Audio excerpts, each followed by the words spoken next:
This is my tier list for World War II countries. It is mostly a personal opinion, but since I do love history and politics, I will be bringing in some factual representation, and I will start with major countries, going off with the Germans. The Germans instantly belong in S tier. I'm not a German fanboy. I like the Soviet Union much better, but it's ridiculous to say how well the Germans performed in World War II. They were blitzkrieging through what were considered the biggest powers up until like 1943, which is when the Kursk offensive happened in Operation Bagration. It was generally just a really big thing for the Germans to be that successful after their massive collapse in World War One. So they definitely belong in S tier. Next, is that the Soviets? Yes, it is. The Soviets will go in A tier. Who are you? The Soviets will go in A tier simply because they didn't do too well in the start of the war. I mean, they came back when it mattered. That was generally the biggest issue with them. Most of their troops were untrained. They kind of had a baptism by fire mechanic going on, which was it worked because you had amazing generals like Zhukov, Konev, and Rokossovsky commanding the fronts with lots of German casualties after Bagration, including that encirclement, which, in my opinion, could have gone a lot better. Like, it was massively underprepared, but yeah, they definitely belong in A tier. Japan, I will put in S tier too because of how successful they were against the Germans in World War II. Sorry, not Germans. So I'm getting fucking mixed up. How successful they were against the U.S. in the early stages of World War II. It was definitely something that they could have expanded upon if they were a little bit more stingent with their resources. The Navy was by far the biggest at its height. At 1942, it was something over 400 ships. They had a lot of battleships. They pretty much had capital ship supremacy in the Pacific, and if they had bases in the Atlantic, they probably would have dominated there too. I would say their biggest mistake was probably not destroying enough of the U.S. fleet at Pearl Harbor, or at least bringing a bigger force of dive bombers to effectively destroy more ships instead of just scuttling them. I'm not too sure, but I'm pretty sure that initially they were supposed to destroy the refueling yards, but they only ended up hitting the ships that were in port and the submarine pen. Next, I'll do the U.S. The U.S. belongs in B tier. Although their performance was considered to be a lifesaver for the Western Allies in World War II, I highly doubt that they were as good as they say they were. A lot of victories came down to Commonwealth and Free French support, along with Soviet chonk in the East. It was definitely not something that the U.S. could have ever done alone. Same thing with World War I, which I really hate, is when a lot of Americans that I've talked to generally say that the Americans helped a lot in passing Chendale and Vimy Ridge, which is an entirely different subject on its own, but the Americans were definitely a helping force with the Lend-Lease Act, but this is performance of military, and that was not military. So, B tier for the Americans. The British, I will put in S tier, simply because of how long they held out under German pressure, and even with the Japanese picking on their effectively dead corpse, it was pretty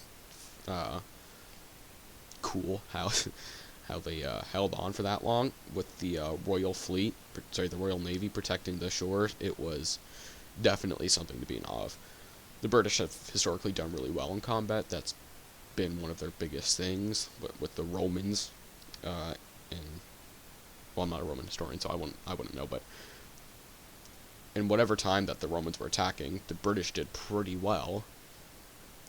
And with the Germans in World War I, you have battles like Verdun, the Somme, where they took immense amounts of casualties in long periods of time and still held on.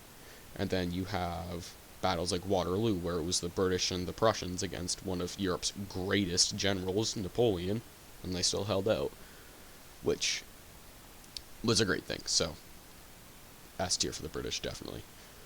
Although it has been said that without the Royal Navy and the Royal Air Force, well, as if without the Royal Navy being as big as it was, without the Royal Air Force being as quick as it was, the Luftwaffe and the Kriegsmarine would have probably been able to land in Britain. Maybe not successfully. That's a totally different topic, but it's possible. Next, we will do the French. The French, instant C tier. I could not find a good file for Vichy France, and I figure it would also be too much to talk about. So we're not doing Vichy France. This is just France and Free France. Normal France, as in the one that was in the war for like a year. They definitely performed well in the beginning. They had a massive offensive that might have been successful. We will never know. From Alsace-Lorraine into the Rhineland, which was quickly abandoned because, well, I don't necessarily actually know why it was abandoned. I'm pretty sure it's because the French were too afraid of the offensive, but there was definitely something there.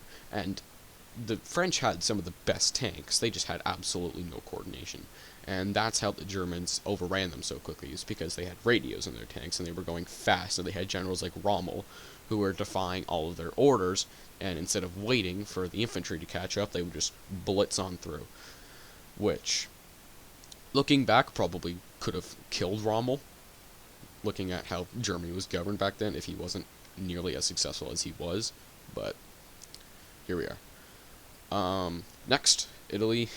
Italy I'll put in B tier with the Americans.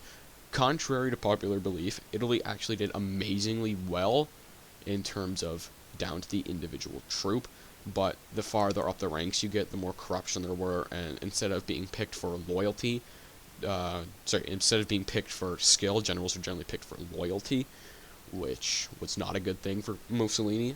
And all of the general staff in Italy, you can research this, it's true, that they said that Italy would never be ready for war until 1941, and they could not even stand up to the French or the British until 1942, maybe 1943, which, looking back, probably would have had a different outcome if Mussolini listened.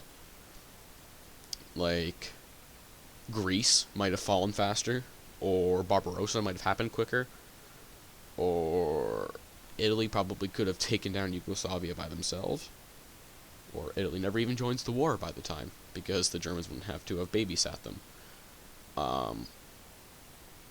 Although I would think that the Balkans would look fairly different, because when the Germans needed to quickly go down and help the Italians with Greece, they needed to get access through Hungary, Romania, and Bulgaria, and they all sided. Bulgaria more reluctantly, because they were two-sided. And the Germans pretty much carried the Italians afterwards, but I would think that Rommel's Ghost Division never would have made it out of Africa weren't for the Italians holding them back while they ran. Next, we will go with Nationalist China. Nationalist China is getting a C tier along with France. They were quickly overrun by the Japanese in the initial stages of the Marco Polo Bridge incident.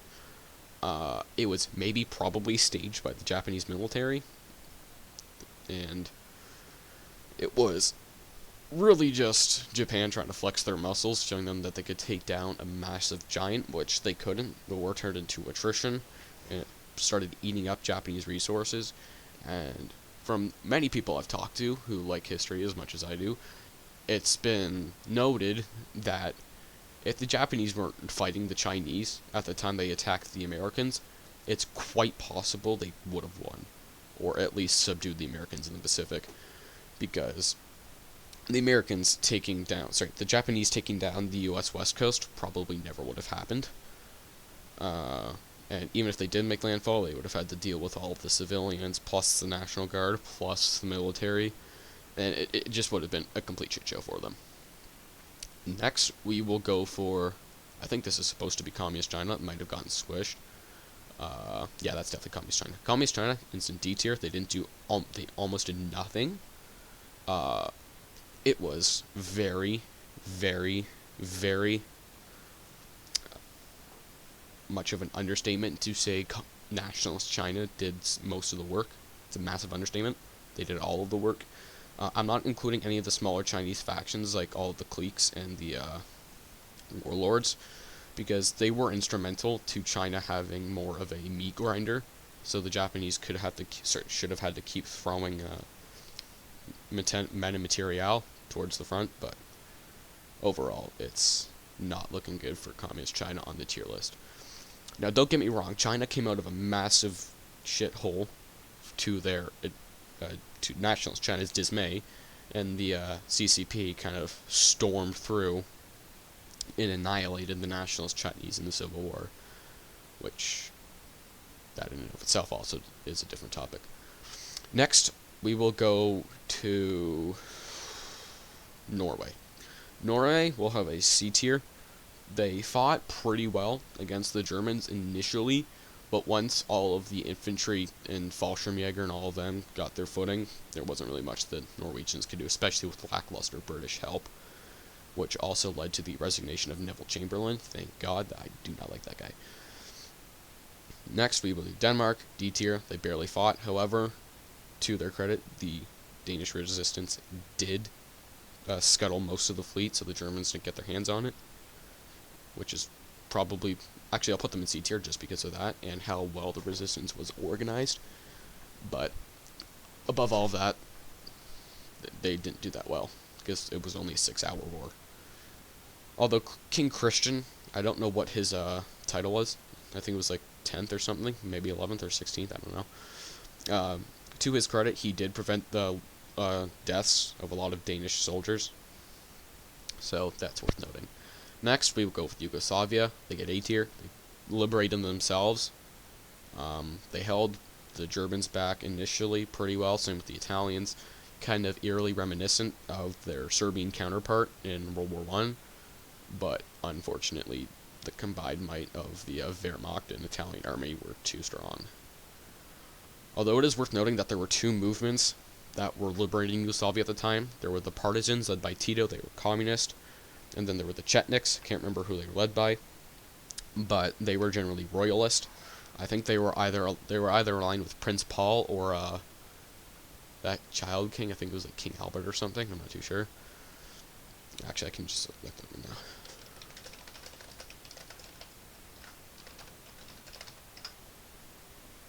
Peter the Second. Okay. Greece, we will put at B tier, simply because of how well they held the Italians before the Germans came. There wasn't really much they would have done before the Germans attacked them and annihilated them. Next, we will go with Romania. Romania will get C tier. They supplied an instrumental amount of troops to the Eastern Front in Barbarossa. They had a large standing of troops in Stalingrad and all of the encirclements like Kiev and Kursk. They were really instrumental in keeping an organized line, which you can also say the Italians helped with too, because there was absolutely no way the Germans could have manned that entire front, manned the Atlantic Wall, and babysat the Italians at the same time. It was not possible. Only the Soviet Union and China could have done that with the amount of manpower they had. Next is Hungary. Hungary will get the same rank as Romania, simply because they did most of the same stuff. It is worth noting that both of them surrendered at the same time, roughly. I did forget to include Bulgaria. Bulgaria would have gotten the same rank as Romania and Hungary. All three of these were effectively Axis puppets until they turned to the Soviet Union.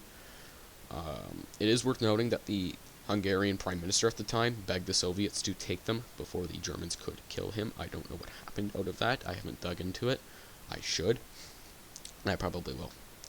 Poland will get A tier because of how well Plan West held the Germans back until the Soviet behemoth came crashing down and eventually Poland crushed under the weight of the two juggernauts. Considering how Poland's military was at the time, they did amazingly well. Contrary to popular belief, their cavalry did not charge at German tanks. It happened, but it was not a big thing, as people say. It was more of conventional warfare. I like to believe that if the Poles were more friendly towards the Soviets and the Soviet invasion never happened, that Poland might have held Germany better, if not indefinitely. Next is Canada. Canada will get A tier. They did a lot of instrumental things, like an Operation Torch, which was the Allied invasion of North Africa from the west coast in Morocco with U.S. support and British support. Juno Beach, the liberation of the Benelux. Operation Market Garden. The Canadians were everywhere in Europe. It's worth noting that while they had a smaller amount of troops, they did amazingly well. The Canadians wrought fear with the Germans in World War One and World War Two. It's also worth noting that I hate it when people associate all of the Commonwealth troops just with the British. So instead of saying the Commonwealth or the individual nation itself, they just say the United Kingdom. But there is that. And the Canadians also held, I think they had like 500 men at Hong Kong. They were the last to die, or surrender rather. There was that. Persia will get D tier along with Iraq. They barely fought at all. They collapsed under the British and the Soviets when they moved to secure supply lines to Stalingrad, which was probably vital in securing Germany's defeat in Fall Blau, which is Case Blue in German if you didn't know. New Zealand and Australia will get B tier as well because of how well they fought the Japanese off and what they did in Africa, especially in what they were called the Rats of Tobruk. They were pretty instrumental in holding it and delaying Italian and German advances. Finland will get A tier as well because, well, they held off a Soviet behemoth.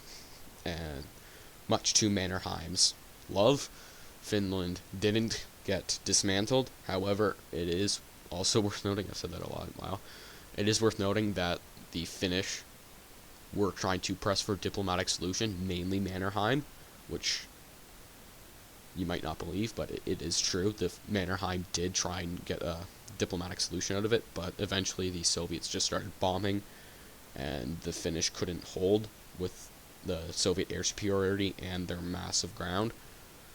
So eventually they signed a white peace, and then the continuation war, which Finland did not come out of too well.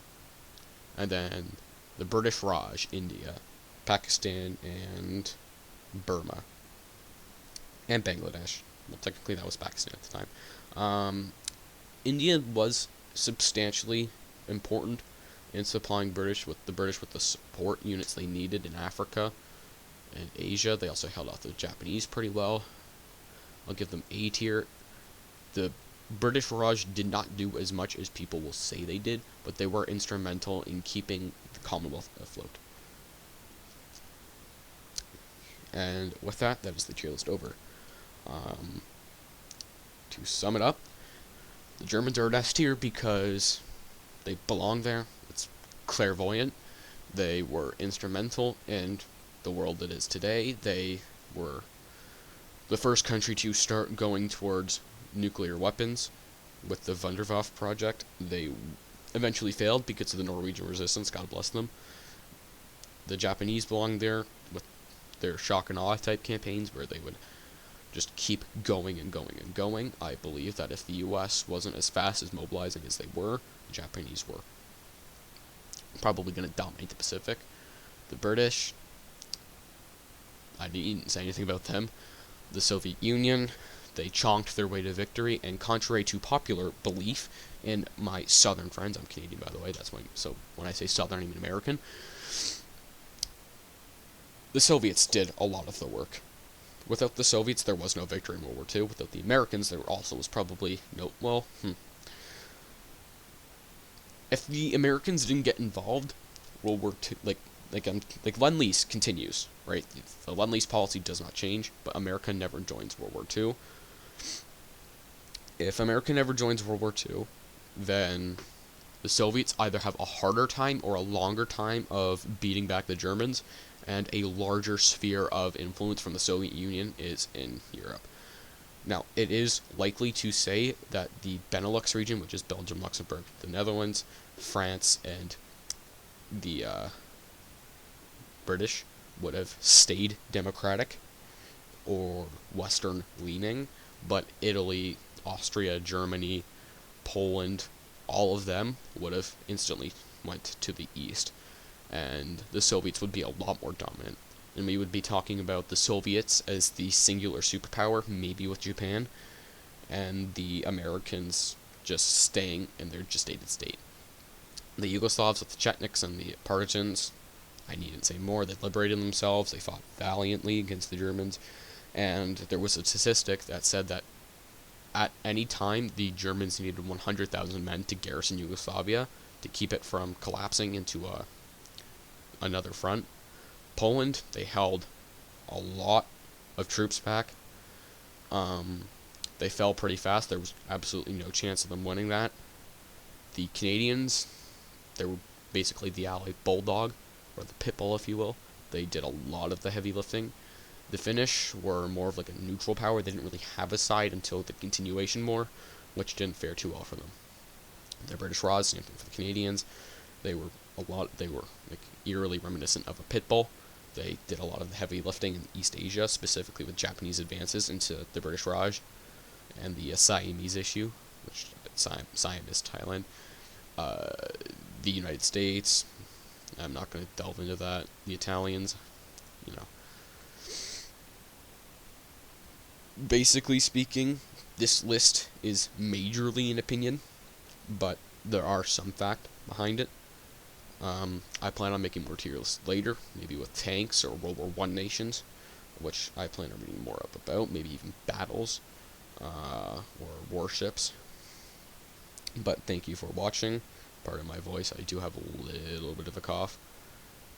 And see you in the next one.